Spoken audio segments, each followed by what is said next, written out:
Assalamualaikum warahmatullahi wabarakatuh. Pada siang hari ini kita akan belajar lagi tentang manajemen perawatan. Pada pertemuan ketiga ini saya akan menjelaskan tentang kepemimpinan ya. Kalau kemarin kita bicara tentang konsep dasar manajemen, kemudian hari ini tentang bagaimana kita bicara tentang pimpinan atau leadership ya. Ya. Sebelum jauh ke sana, mari kita berdoa dulu. Mudah-mudahan apa yang kita diskusikan, saya sampaikan nanti memberikan manfaat untuk saudara. Berdoa, silakan.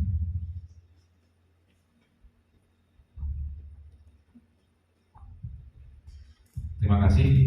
Kita mulai ya. Kita bicara kepemimpinan ya. Tapi sebelum jauh ke sana, kita bicara dulu tentang apa itu pimpinan, apa itu pemimpin, apa itu kepemimpinan. Nanti kalau pimpinan itu pasti ada yang mengakar. Nanti mau tidak mau, suka tidak suka, kita harus menerima bahwa kita apapun kondisinya itu pimpinan. Tapi kalau pemimpin itu adalah adanya pengakuan dari bawahan terhadap dirinya. Memang kita layak dianggap sebagai seorang pemimpin. Nanti lahirnya itu karena dia itu sudah biasa mengambil keputusan, biasa merangkul masalah dari teman-teman di sekitarnya, sehingga dia dianggap sebagai pimpinan di situ. Kemudian yang ketiga ada namanya kepemimpinan. Kepemimpinan itu adalah karakter yang dibutuhkan dalam pemimpin. Jadi tahu betul apa sih yang dimau dari bawahan, apa sih yang dimau dari koleganya, apa sih yang dimau dari atasannya, mungkin seperti itu. Makanya ada filosofi yang mengatakan pemimpin ya. Filosofinya adalah nilai seorang pemimpin atau leader itu adalah bukanlah ditentukan oleh hasil yang dicapai secara pribadi, tetapi oleh kemampuan untuk mencapai hasil dari pihak yang berada di bawah pengawasannya dan pengaruh yang dipancarkan kepada orang-orang atau pihak-pihak yang berhubungan dengannya. Itu filosofinya.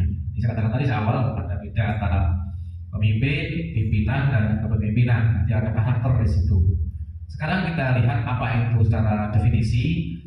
Kepemimpinan itu adalah proses sebenarnya. Bagaimana proses mempengaruhi orang lain untuk mencapai sebuah tujuan. Saya lihat sekarang kembali ke kemarin, proses, kemudian output, kemudian outcome atau dampak ya, atau dampak. Di dalam kepemimpinan pun harus ada ini inputnya. Kita lihat bahwa kepemimpinan itu adalah pemimpin di sini adalah nanti menata siapa? Menata manusia, menata sumber daya manusianya. Maka yang dibutuhkan di dalam input utama di sini adalah namanya persepsi. Nanti pemimpin, nanti kita harus bisa membangun persepsi antara kita dengan teman-teman kita atau bawahan kita. Itu yang paling penting. Kenapa demikian? Nanti kalau tidak sama visinya, maka untuk mencapai tujuan tidak akan bisa. Dibangun persepsi dulu. Maunya apa bawahan, maunya apa? Ada ketetapan di situ. Jadi ada kesamaan persepsi. Ya. Kemudian dari persepsi ini nanti berdampak kepada motivasi. Ya, motivasi. Hal-hal negatif dihilangkan di sini. Kenapa? Untuk mencapai tujuan. Dia harus ada motivasi. Persepsi sama, maka motivasinya menjadi kuat. Itu yang harus dibangun. Ya. Apa hasil akhirnya adalah output. Output di sini adalah untuk mencapai tujuan dari organisasi. Tujuannya apa? Oh, kalau mudahnya merubah, ingin mencapai tujuan organisasi. Begitu. Tujuan di sini ada sini namanya SMART ya. Dalam membuat tujuan biar jelas itu harus ada lima unsur ini. Pertama adalah spesifik. Nanti di dalam membuat tujuan itu harus spesifik. Spesifik nanti harus jelas. Jangan kemana-mana. Ya. Yang kedua adalah measurable. Measurable itu dapat diukur. Diukur dari siapa? Diukur pimpinan. Bisa nggak mencapai tujuan itu? Kalau nggak capai ya jangan. Maka udah spesifik tadi measurable. Hanya attainable, dapat dicapai. Oleh siapa? Oleh organisasi. Kemudian yang selanjutnya adalah realistis. Nanti tujuan kesangan muluk seperti bisa jalankan. Yang terakhir adalah time, waktunya yang jelas. Itu yang harus ada. Sehingga mempunyai outcome atau dampak yang positif. Jadi karena kesamaan persepsi motivasi sama, tujuannya jelas, maka dampaknya diharapkan itu positif. Ada kadang-kadang dikali ada. Kenapa? Karena tidak sama persepsinya di dalam membangun sebuah organisasi. Ini unsur pimpinan. Kita lihat unsur pimpinan bisa dilihat di slide. Unsur kepemimpinan itu ada satu pemimpin atau atasan punya wewenang untuk memimpin, yang kedua mendelegasikan, artinya menyampaikan itu memberikan tugas kepada bawahan. Kemudian ada anggota, ada subordinat dan bawahan, membantu pimpinan sesuai dengan tugasnya. Yang ketiga punya misi, tujuan dan target, tadi sudah sampaikan, direalisasikan sesuai dengan budaya atau filosofi organisasi tergantung apa yang dibawa. Itu begitu. Ya, saya lanjutkan di sini. Ya. Sekarang apa itu gaya kepemimpinan? Ya, gaya kepemimpinan sebenarnya ada 4 ya. Ini saya gambarkan di sini nih.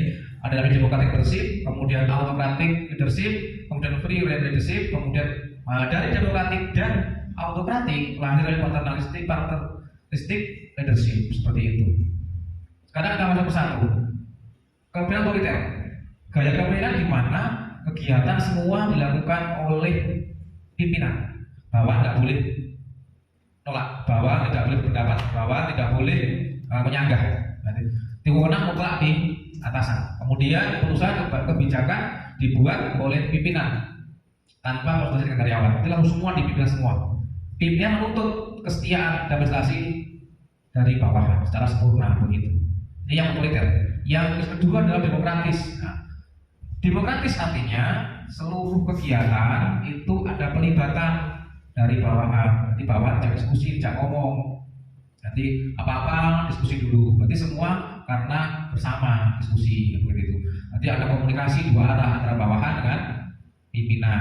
Kemudian bawahan diberi kesempatan untuk berprakarsa dan menyampaikan saran. Berarti boleh memberikan suatu saran kepada atasan.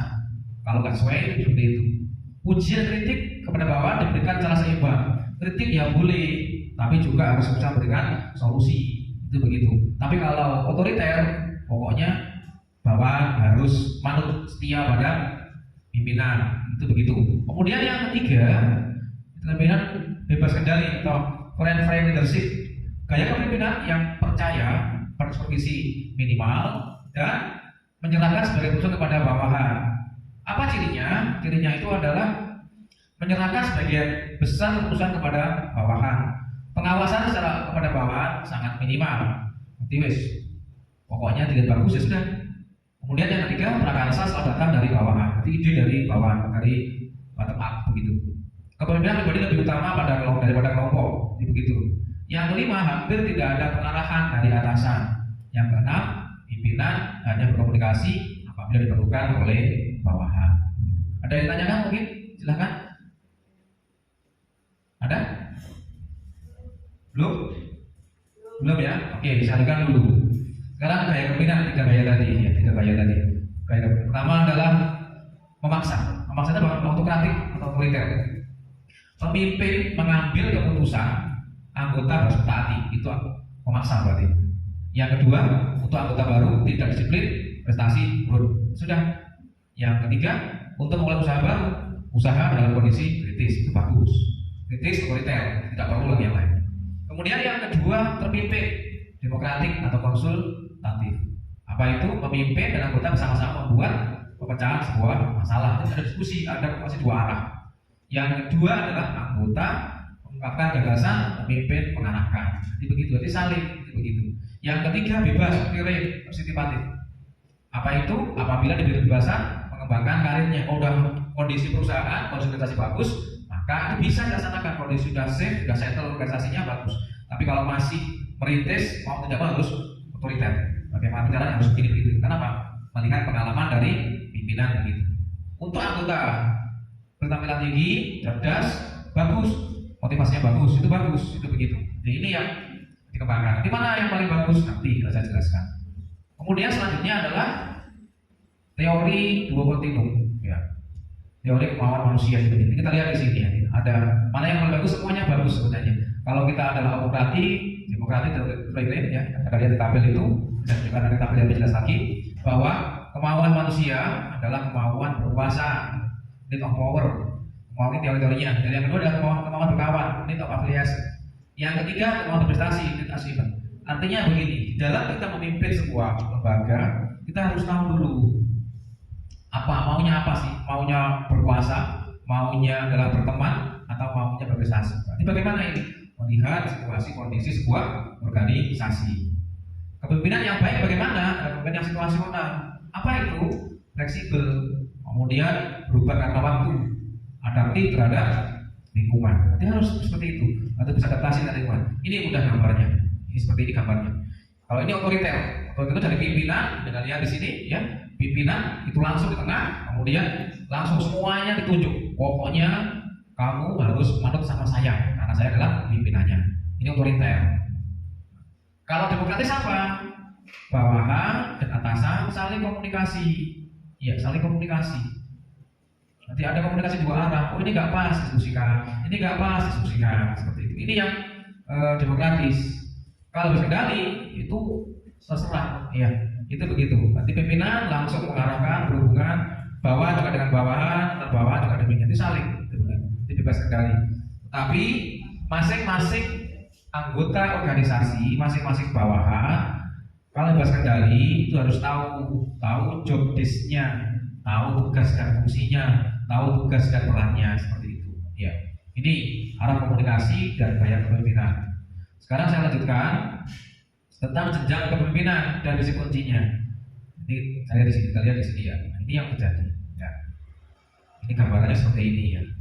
Gambarannya itu adalah, kita lihat gambar di sini, pribadi yang mulai itu bagaimana? Itu harus mulai dari membina hubungan saling percaya, kemudian pemberdayaan dan penyelarasan. Atau dari pribadi ada manajerial, ada organisasional. Artinya itu harus bisa seperti itu. Jadi pribadi yang layak percaya itu adalah hubungan antar individunya itu memang bagus, kemudian bisa menggerakkan dan menggerakkan bisa dibentuk sebuah organisasi. Di kota kuncinya memang saudara layak untuk menjadi seorang pemimpin, begitu. Ya, ini gambarnya seperti ini.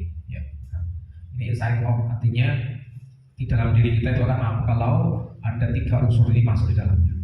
Sekarang bagaimana wewenangnya? Wewenangnya itu adalah wewenang digunakan untuk apa? Untuk mengarahkan dan menerangkan peranan dan tanggung jawab seseorang. Apa wewenangnya? Ada wewenang struktural, ya, karena jabatan organisasi. Ada wewenang kearifan dan karismatik, yang karena memiliki sikap dan perilaku positif, pengetahuan, kemampuan dan pengalaman. Artinya orang itu udah segan sebelum kita perintah itu kita lihat. Nah, seperti saudara misalkan ada jalan gitu ya, jalan kemudian top apa? Ini sepatu nih Pak Direktur, cetik-cetik ini sepatunya Bu Direktur. Nah, itu tahu. Itu namanya kearifan. Ya. Atau pendengar namanya sudah ada berperilaku yang positif. Itu begitu. Kenapa demikian? Karena mereka atau kita contoh itu begitu. Misalkan dalam dunia pesantren, mau tidak mau pendengar nama kiai ini sudah bergerak, sudah takut. Kenapa? Punya karisma. Bukan karisma motor ya, kalau motor beda lagi. Kemudian yang ketiga adalah wewenang moral, karena memiliki integritas, bermoral baik, berada di tengah-tengah anggota, terutama saat ada masalah. Berarti pimpinan itu harus selalu ada ketika bawahannya punya masalah. Nanti tahu apa yang dimau oleh bawahan. Jangan datang ketika ada masalah, atau ada masalah malah lari. Itu bukan pimpinan namanya. Justru ketika ada masalah segera. Ada masalah itu kan tidak selalu berhubungan dengan rupiah, berhubungan dengan solusi. Ini masalah itu bagaimana ya? Butuh dorongan, butuh masukan seperti itu. Jadi moral di situ. Ya. Jadi ketika sudah yang harus bilang, mana yang paling bagus? Yang paling bagus adalah yang nomor 3 dulu. Nomor 3, wewenang moral. Orang merasa, ya, oh ini Pak, ini begini. Kalau karismatik itu butuh proses yang panjang karena tahu kemampuannya dulu, baru orang punya karisma. Tapi kalau moral, belajar bisa. Bawahnya seperti ini, maka memberikan sebuah solusi. Bawahnya bingung, berikan solusi. Bawahnya seperti itu. Kemudian yang keempat itu adalah wewenang reputasi. Jadi karena prestasi masa lalu, diangkat karena punya prestasi masa lalu, seperti itu. Jadi punya pengalaman bagus sehingga dia punya reputasi, diangkatlah dia sebagai pimpinan di situ. Kemudian yang kelima adalah wewenang jasmaniah. Ya, bentuk penanganan fisik seseorang baik nyata maupun kesan yang terpantul darinya. Jadi diangkat karena ganteng, ya, karena cantik, bisa seperti itu. Ya, terpantau mungkin memang punya pengalaman bagus. Kemudian bagaimana? Semakin banyak jenis orang yang dimiliki seseorang, maka semakin bagus. Ya, punya karisma, moralnya bagus, punya wewenang yang bagus, ya kan bagus dia. Itu begitu. Kemudian pemimpin yang baik bagaimana? Pemimpin yang baik itu adalah menggunakan wewenang atau kewenangannya secara cerdas dan peka. Berarti harus peka. Bawahnya kok menengah, ini ada apa? Bawahnya kok rame, ini ada apa? Maka saat ini tahu peka seperti itu, sehingga jadi sangat berwenang tanpa sewenang-wenang. Punya wenang tapi gak sewenang-wenang, itu begitu. Menjadi pemimpin bukan berarti mendapatkan hak untuk memerintah, tapi justru memberi teladan kualitas sehingga orang lain bisa menerima perintahnya tanpa merasa direndahkan. Artinya kita harus bisa menggunakan bahasa yang memang tidak menyinggung. Misalkan kita tolong, nanti bahasa kita harus menggunakan, kalau kita orang timur, orang Jawa ini lebih mudah ya, nuwun sewu. Nah itu begitu. Itu seperti itu, tidak langsung ambilkan, tidak bisa. Tolong ambilkan. Itu begitu. Kamu kok goblok ya? Itu kan kasar. Kamu itu pinter sebenarnya, cuma mungkin nggak siap. Itu kita buat kalimat yang sehingga apa? Tidak merasa disalahkan. Begitu. Berarti kemudian adalah tindakan, bukan kedudukan. Merasa saya pimpinan maka saya bisa. Nah, itu nggak bisa. Ini karena tindakan kita. Dicontohkan tindakan kita, bukan karena kedudukan kita. Lalu bagaimana cara kita motivasi bawahan? Ada beberapa hal.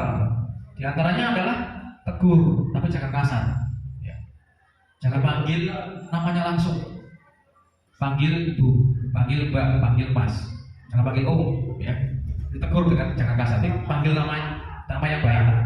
Pekalah terhadap manusia. Dimanusiakanlah manusia. Bisa memanusiakan manusia. Nantinya begini.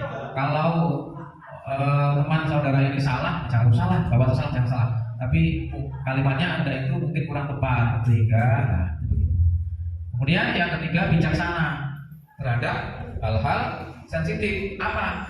Jangan remehkan seorang bawahan. Bawahan itu bukan orang yang bodoh. Itu begitu. Jadilah orang yang paham. Diperlakukanlah bawahan seperti dia ingin diperlakukan. Gitu. Jangan kalimatnya perlakukan orang lain seperti Anda yang diperlakukan. Salah itu. Karena kita tidak tahu maunya dia itu apa. Itu kita harus peka di situ. Jangan titik bawahan di orang lain. Salahkan di orang lain. Soalnya kan bisa-bisa. Enggak boleh. Jangan. Pasti akan tersinggung. Sekali-sekali beri perintah penuh bawahan. Ya. Beri tanggung jawab, beri percaya, suruh. Nah, itu begitu. Jadi nanti Anda harus belajar percaya kepada bawahan. Jangan memikirkan sendiri dan bawahan berpikir demikian. Dia harus selalu. Ya boleh kadang-kadang pribadinya diminta, tapi jangan semata-mata terus pokoknya atau mementingkan di sini jangan munculkan. Nah ini yang sulit ya. Jangan munculkan anak mas, pengen ini bagus, terus di anak maskan. Ini berdampak kepada teman yang lain, berdampak kepada anggota yang lain. Itu begitu. Yang ketiga adalah biasanya adalah selalu berusaha mengembangkan bawahan. Ya, nanti jadi bawahan itu, ya. Bawahan itu apa itu menjadi atasan itu berusaha bawahan suruh maju, ada pelatihan, jangan pimpinannya yang terus, tapi bawahan kesempatan untuk pelatihan, jangan didiamkan aja. Kemudian mengertilah hal-hal yang kecil, sama sama aja tuh, nanti bisa pas ulang tahun, bisa pas ulang tahun, itu begitu. Pas dia dapat baik, jangan begitu. Jadi kita harus tahu momen yang tepat sehingga bawahan merasa dihargai. Misalnya berniaga bagus, nggak apa-apa disampaikan gitu. Jangan ambil kerja yang tidak baik karena dari seorang bawahan yang kurang prestasi. Ya. Jangan jadi kalau di bawahan prestasi jangan disalahkan. Ya. Jangan menyalahkan bawahan kalau dia nggak prestasi. Tetap dihormati. Mungkin dia itu pintar karena bawahan. Pernah lihat sepak bola ya? Pernah itu pintar nggak? Pintar kalau itu pintar, cerdas. Tapi kalau ada rumahnya sendiri di lapangan nggak akan bisa. Dia bisa ngegolkan bola ke gawang lawan itu karena kerjasama, karena umpan dari temannya, bukan yang lain, bukan orang pintar, tapi karena dia memang pintar, iya, cerdas iya, tapi pintarnya itu disokong oleh teman-teman yang lain. Kemudian jangan terbang ambing dalam mengambil keputusan, nanti harus sigap. Ada masalah segera putuskan begini, nanti pimpinan harus berani mengambil resiko, pimpinan harus berani mengambil sikap begini, gitu. Ya. Kemudian lanjutkan ya, ini kepemimpinan ya. Sekarang saya langsung aja ke apa kemampuan pemimpin itu. Kemampuan pemimpin itu yang utama adalah mampu menganalisa. Menganalisa kebutuhan anggotanya dan kebutuhan organisasinya. Itu kayak poinnya. Tadi, maka saya bilang tadi awal, bangun hubungan saling percaya. Dimulai dari membangun persepsi. Persepsinya sama, maka motivasinya jadi bagus dan seterusnya. Begitu. Karena karakteristiknya seorang pemimpin itu adalah cerdas itu wajib ya, harus cerdas. Dan pintar itu jadi pelajar. Cerdas ini adalah butuh karena latihan. Karena seringnya menganalisa masalah jadi cerdas. Kemudian cakap berkomunikasi, nanti bisa ngomong sama bawahannya, sama atasannya, sama koleganya, dan begitu. Dan yang ini yang paling aneh yang ketujuh, memiliki ambisi. Ambisi apa? Ambisi untuk bisa menjadi lebih baik. Harus begitu. Harus bisa lebih baik. Jangan sampai nanti Anda nggak punya ambisi. Yang penting skinnya cukup, nggak boleh. Kira-kira mau dibawa kemana lembaga ini? Mau dibawa organisasi ini harus. Maka kata kuncinya harus percaya diri bahwa saya adalah seorang pimpinan di sini. Saya ingin membawa lembaga nanti begini. Selama saya menjabat saya harus begini. Ketika saya menjabat saya harus punya seperti ini. Ini harus jelas gitu. Ya. Ya, ini prinsipnya pemimpin. Nah, tiga ini yang harus Anda siapkan. Jangan punya penyakit aib ya. Ya. Jangan punya penyakit aib. Aku iri, dan istri itu hilangkan. Ya. Nanti nggak boleh. Sebenarnya kalau mentok ya, siapapun nggak boleh. Aku iri, si keki dan istri. Pertama adalah apakah saya bisa menerima kritikan? Terus siapa saya kritikan? Yang kedua, apakah saya kalau suka ke orang lain? Ini menanyakan diri sendiri. Apakah jika ada yang gak beres, apakah saya menyalahkan orang lain atau menyalahkan diri saya? Apakah saya berusaha? Hatinya aja. Ini kata kuncinya. Jadi jangan sampai nanti saudara ada nggak seperti ini? Ada nggak bahwa saudara itu punya 4 penyakit ini? Ini harus dihindari. Dari ini, apakah saya bisa menerima kritikan? Apakah saya mencela orang lain? Jika ada tidak beresan, apakah saya menyalahkan orang lain kecuali saya? Apakah saya berprasangka buruk? Nah, jika iya ada 2, berarti Anda besar kepala. Dari 4, 2 aja tidak besar kepala. Nah ini, bagaimana untuk mengatasi masalah tadi? Maka kata kuncinya adalah Anda harus punya teman akrab, teman yang bisa dipercaya, teman yang tahu tentang Anda. Kon ngomong, elek itu di mana jelek saya kemana, itu begitu, ya, itu begitu. Jelek saya di mana, nanti dia tahu, ya. Sehingga pemimpin yang efektif bagaimana? Yang efektif itu adalah bisa berkeputusan, bisa jadi pengarah, bisa jadi motivator dan inspirator. Tapi jangan menjadi provokator, itu begitu. Ini sifatnya jika dimiliki oleh seorang pemimpin apa? Berani mengambil keputusan secara tegas, tepat. Berani menerima risiko, itu harus. Ketika ada masalah segera putuskan, jangan ambigu kasihan bawahan, itu begitu. Berarti apa? Kita harus kita sering minum selalu berkedudukan. Berarti kita seringnya melihat dari kedudukannya, bukan yang lain. Ya, sikap ini sesungguhnya adalah pemimpin. Strategi dari kepemimpinan adalah mencapai hidup yang damai dan bahagia. Kepemimpinan sebenarnya adalah seni menikmati hidup. Bagaimana pemimpin itu? Adalah ini sebenarnya, ini gambarannya. Kalau mau jadi pemimpin itu harus seperti ini, ya harus begitu, ya. A leader is one who knows the way, show the way, and goes the way. Ngerti apa yang dipimpin, apa organisasinya, bisa menunjukkan show the way, menunjukkan jalannya, sehingga nanti and goes the way, nantinya mau pergi kemana ini? Apa? Tahu visi tadi. Bisa sampai kalau persepsinya itu sama. Kalau nggak sama nggak bisa. Maka leader itu harus punya ini, tahu jalannya mau kemana, tahu itu apa organisasinya, bisa menunjukkan akan jalannya menjadi lebih mudah. Jadi jangan sampai nanti muncul pemimpin mau kemana, pokoknya berpikir jauh selesai, dia nggak bisa. Dari tanyakan, silakan. Dari tanyakan. Ayo.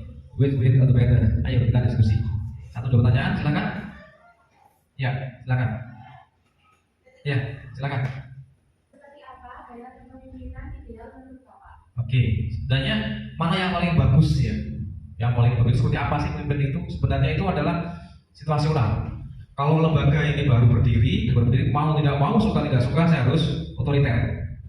Tapi begitu pada puncaknya, pada kali sudah aman, maka saya bisa demokratis. Demokratis.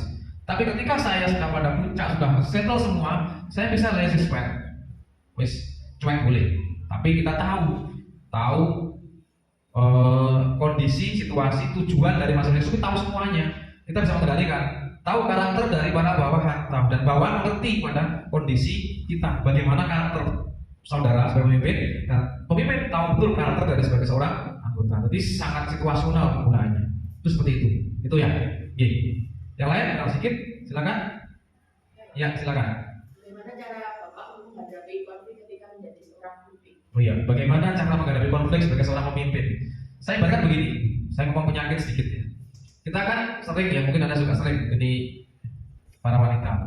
Biasanya kan kalau saya ibaratkan begini, kita ini lagi merebus air gitu ya. Merebus air kan, airnya mendidih kalau mendidih ya.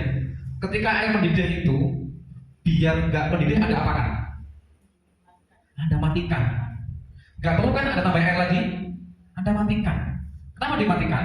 Artinya kita mencari penyebab masalahnya air mendidih karena adanya api. Maka ketika air kompor kita matikan apinya, maka otomatis mendidihnya akan hilang. Pun juga dengan masalah, kita jangan menyalahkan si A si B si C enggak, tapi cari akar masalahnya di mana, sehingga masalah itu akan tahu.